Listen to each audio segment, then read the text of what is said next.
테마가 있는 월요일 월간 우리 동네 시간입니다. 오늘 주제는 건강으로 잡고 또 이야기 나눠보겠습니다. 네, 가정의학과 전문의 박기준 원장님 모시고 이야기해보겠습니다. 원장님 안녕하세요. 어서 오십시오. 안녕하세요. 네, 원장님께 궁금하신 점 여러분들 방송 보시다가 건강 관련된 질문들 뭐든지 좋습니다. 톡톡 창해주시면 저희가 답변 말미에 해드리도록 하겠습니다. 네, 자 오늘은요 알레르기 비염에 대한 이야기 나눠볼까 하는데 주변에서 참 쉽게 볼 수 있는 것 같아요. 이게 어떤 건지 소개 먼저 좀 해주실까요? 예, 알레르기 비염 주위에 아주 많죠. 이제 알레르기 원인 물질, 즉 뭐 꽃가루라든가 진먼지 여러 가지 원인 물질이 몸에 들어오면 코 점막이 아주 과민하게 반응하게 돼가지고 뭐 콧물이 아주 심하게 나온달지, 재채기를 심하게 한달지, 아니면 코가 막힌달지, 코가 이렇게 뭐 코주위가 가렵다든지 그런 주증상이 있으면서요. 또 이제 눈도 가렵게 되고 또 그러면서 눈충혈도 오게 되고 또 이제 심하게 되는 합병증으로 결막염, 부비동염, 중이염, 인후두염 그런 여러 가지 합병증이 많이 오게 됩니다. 네. 근데 이 알레르기 비염이 사실 뭐 생명을 위협하는 그런 위중한 병은 아니에요. 하지만 이런 것들이 이제 오므로써 학생들은 학습 능력도 떨어지고 직장인들은 작업 능률도 많이 떨어져서 사회생활에 굉장히 지장을 주게 하는 그런 질환이죠. 예. 근데 이제 이게 2009년 또 통계를 보면 유병률이 성인에서 11.4% 정도 되고 젊을수록 좀 많아지는 증가치수를 가지고 있습니다. 그래서 한 20대에서 16.5% 정도 그런 정도의 유병률을 갖고 있습니다. 네. 네, 이게 근데 환절기가 되면 유독 더 심해지는 게 알레르기 비염의 증상입니다. 이게 왜 그런 거예요? 환절기에 더 심해지는 게? 예, 이제 먼저 그걸 알기 위해서는 이제 이 비염의 종류를 먼저 제가 소개를 시켜드릴게요. 네. 비염에는 이제 통영성 알레르기 비염, 그다음에 계절성 알레르기성 비염, 그다음에 직업성 알레르기성 비염, 그다음에 특발성 비염. 이게 통영성이라는 것은 1년 내내 비염이 달고 사는 사람들이죠. 그다음에 이제 계절성은 계절마다 오는 거고, 직업성은 직업에 따라서 오는 거고, 특발성은 원인 없이 오는 이런 이제 비염인데, 대개 이제 이 비염이 온도라든가 습도가 급격하게 이제 이게 변하거나 이게 심한 차이가 있을 때, 즉 이제 주로 이제 계절에 따라서 가을이나 봄 이럴 때 많거든요. 근데 이제 이게 요즘 같은 겨울, 초입 때 굉장히 심합니다. 그래서 이런 것들이 심해지고 저도 이제 아침에 일어나면 온도가 급작스럽게 바뀌기 때문에 저도 재채기, 콧물하고 전쟁을 치르고 있습니다. 네. 유전적인 것들도 알레르기 비염의 원인이 될 수 있을까요? 아, 그럼요. 이제 되게 이제 이게 비염은 환경적 요인하고 유전적 요인을 같이 갖고 있는데요. 네. 이제 유전적 요인만 먼저 본다면 부모님들 중에 한 분이 비염을 갖고 있다. 그러면은 보통 뭐 한 30% 정도 갖고 있다. 30% 한 50%. 그다음에 양쪽 부모님이 다 갖고 있다. 그러면 50%한 75% 정도 갖고 있다. 뭐 그렇게 조금 높은 편이죠. 하지만은 이게 양쪽 부모님들이 다 비염이 있다 그래서 100%는 아니고 또 환경적 요인도 굉장히 중요하기 때문에 그렇게 뭐 꼭 뭐 우리가 걱정할 그럴 정도는 아닙니다. 네. 네. 그리고 또 궁금한 것이 비염 증상이 있을 때 내가 감기 걸린 게 아닌가 하는 착각이 들 때가 있어요. 예. 비염이랑 감기가 증상이 좀 비슷해서 헷갈릴 때가 있는데 맞아요. 공통점이랑 차이점은 어떤 게 있을까요? 이제 저희들도 임상에서 이제 감기랑 비염을 좀 착각할 때도 좀 가끔 있긴 있습니다만은 네.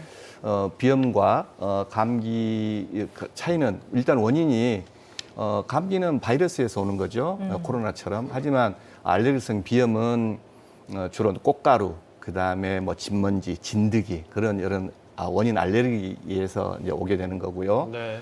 두 번째로는 이제 증상도 비염은 뭐 재채기라든가 콧물, 코막힘, 코가 가렵다든가 그런 것이 오지만은 감기는 뭐 여러분 잘 아시다시피 기침, 몸살, 뭐 두통이 온달지 뭐 열도 열이 나기도 나고 하고요. 조금씩은 다르네요. 그럼요. 그러게요. 치료도 또 틀리죠. 뭐 이제 비염은 좀 장기간 지속적으로 좀 치료를 해야 되지만 감기는 증상을 이제 호전시키는 그런 치료를 하면서 경과도 비염은 한 달 내지 2달 정도 오래 치료를 하지만은 감기는 한 주나 2주 정도 되면 자연적으로 치유가 되는 게 감기입니다. 그렇게 네. 구별이 될 수 있겠다고 볼 수 있습니다. 예. 이 참 심한 분들은 그러니까 중증으로 가면은 일상생활에 말씀하셨다시피 정말 크게 지장을 좀 받는 경우들도 그렇죠. 많더라고요. 이게 예. 중증 증상 어떤 게 있습니까? 대개 이제 알레르기성 비염은 사춘기를 지나면서 성인이 되면 한 20%가 대개는 소실이 된다고 합니다. 그런데 이제 이게 만성적으로 오래 가게 되면은 네. 뭐 아까 말씀드린 합병증 같은 거, 결막염이 심해진다든가,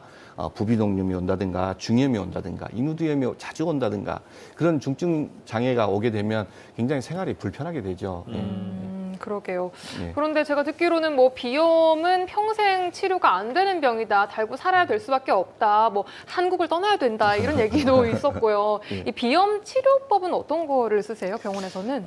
예, 이제 비염 치료는 가장 중요한 게 그 원인 알레르겐을 회피하는 게 가장 중요합니다. 하지만 그 원인 알레르기가 주위에 뭐 진먼지라든가 진드기라든가 여러 가지 주위에 꽃가루라든가 주위에 가깝게 있기 때문에 굉장히 피하기가 어렵습니다. 네. 그래서 아까 말씀드려도 한국을 떠나야 뭐 그러니까요. 뉴질랜드로 이민을 가야 좋아진다고 이제 그렇게 하는데 이제 병원에서는 주로 이제 제일 가장 많이 쓰는 게 부작용 높고 하는 게 코에 뿌리는 비경구용 스테로이드 젤을 많이 쓰게 됩니다. 칙칙 예, 뿌리는 칙칙 거요? 뿌리는 거 그게 가장 효과도 있고 부작용이 없는데 요즘 그걸 많이 쓰고요. 그다음에 이제 뭐 항히스타민제. 요즘 항히스타민제도 옛날 항히스타민제를 쓰면 졸리고 그래서 운전하거나 학생들이 굉장히 좀 힘들었는데 요즘 좋은 항히스타민제가 나와가지고 좋고요. 그다음에는 이제 뭐 루코트리엔 조절제도 쓰기도 하고 그다음에 뭐 충혈 제거제도 쓰기도 하고요. 네. 그다음에 이제 뭐 경구용 스테로이드제를 쓰기도 하는데 이 경구용 스테로이드제는 오래 쓰게 되면 부작용이 많습니다. 뭐 혈압이라든가 당뇨를 악화시키기도 하고요. 또 붓기도 하고 그래서 이건 장기간 쓰기에는 아주 적절하지 않은 약이고요. 네. 그다음에 이제 면역 치료도 하게 되는데 이 면역 치료는 좀 장기간 해야 됩니다. 대개 한 1년 이상 하는 경우도 많고요. 대개는 또 뭐 한 3 내지 한 5년 이상 이렇게 면역력을 끌어올려주는 끌어올려주는, 그런 치료인 거죠? 또 이제 뭐 수술을 하는 경우도 있어요. 코막힘이 아주 심해져서 수술하는 경우도 있는데 그런 경우는 뭐 비중격이 이렇게 휘어졌다든가 망국증이 있다든가 축농증, 부비동염이 있다든가 그런 경우는 또 수술을 하기도 합니다. 네. 네. 뭐 사전에 차단하는 게 이제 가장 또 이제 우선순위일 텐데 말씀하신 것처럼 주변 환경에 의해서 발생하는 거잖아요. 예. 어떻게 하면 좀 이걸 차단할 수 있을까요, 그러면? 이제 뭐 우리가 가장 이제 흔히 이제 집먼지라든가 진드기가 가장 큰 원인이 되는데 이런 것을 예방하려면 보통 진드기는 습도가 한 80% 이상, 온도가 25도 이상 이럴 때 굉장히 잘 번식을 한다 그래요. 네. 그래서 집안 이제 습도도 한 50% 이하로 좀 줄이고 온도도 한 20도 정도로 좀 줄이는 게 좋지 않나 이제 그렇게 되고 이런 원인 알레르기를 이제 피하는 게 가장 이제 중요하죠. 그래서 침구류도 한 일주일에 한 번 정도 이게 빨아주시는 것도 좋고 또 뭐 황사가 심하면 황사 마스크도 쓰게 되고 창문도 자주 좀 열어주시고 그다음에 가습기 쓸 때 조심하셔야 되는 것이 네.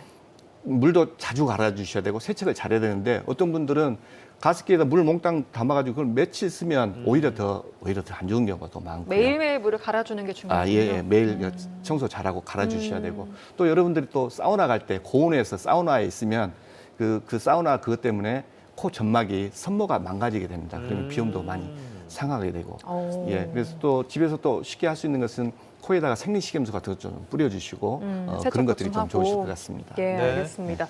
뭐 음식도 좀 주의를 해야 될 것 같은데 이런 거는 알레르기성 비염에 정말 안 좋다, 피하면 좋다, 혹은 뭐 이런 거는 뭐 좋을 수 있다 이런 음식이 따로 좀 있을까요? 뭐 이제 음식 뭐 우리 한국 사람들은 뭐가 좋다고 많이 잘 먹잖아요. 근데 그러니까요. 좀 먹게요. 좋은 것보다는 일단 이제 자기가 알고 있는 원인 알레르기를 일으키는 음식이 있어요. 주로 이제 개개인에 따라 다르게. 예, 다르게 네. 우유, 뭐 복숭아, 또 뭐 꽃게. 우리 아들은 꽃게를 먹으면 알레르기 비염이 많이 맞아요, 심해지거든요. 있더라고요, 그런 뭐 분들. 그런 것들 음식을 피하는 게 좀 중요하고요. 뭐 어떤 게 좋다고 해서 많이 드시는 것보다는 골고루 자주자주 드시는 게 아마 좋으실 것 같습니다. 예. 네, 알겠습니다. 자, 저희가 소개해드렸던 것처럼 또 궁금하신 것들을 대신 또 여쭤봐드리는 시간도 마련해 볼 텐데 시청자분들께서 어떤 또 질문 주셨는지 열어보도록 하겠습니다.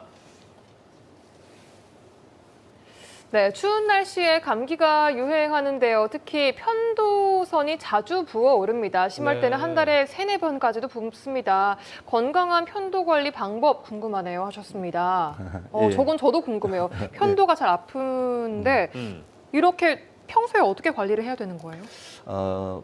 일단 편도가 자주 붓는 분들은 수분 섭취를 좀 자주 해주시면 좋겠습니다. 수분 섭취. 예, 뜨거운 물, 차가운 물 말고 미지근한 물을 페트병에다 담아가지고 조금씩 자주 먹어서 이 편도가 건조하지 않게 해주는 게 참 중요하고요. 저녁에 주무실 때 수건으로 목을 좀 따뜻하게 좀 싸서 이렇게 주무시는 것도 좋고요. 또 말을 자주 하신 분들은 되게 많거든요. 일단 편도 이렇게 염이 오실 때는 항생제를 꼭 드셔야 됩니다. 왜냐하면 베타 헤모라이트 스트레프토코커스라는 그런 연쇄상규균에 의해서 오는 거기 때문에 항생제를 충분한 기간 먹어서 편도선염을 꼭 잡아주는 게 중요하지. 한 2, 3일 약 먹고 편도 좋아졌으니까 그만 먹어야지 하고 하다가 계속 재발되면 심장이라든가 콩팥 이게 나빠지니까 오히려 편도 붓는 것보다는 그게 더 위험하게 됩니다. 네, 알겠습니다. 자, 이렇게 시청자분들의 사연까지 또 만나봤습니다. 좀 궁금하신 질문도 살펴봤고 박기조 원장과는 이 정도로 마무리하고 또 다음 달에 뵈야겠네요. 고맙습니다. 고맙습니다. 예, 감사합니다.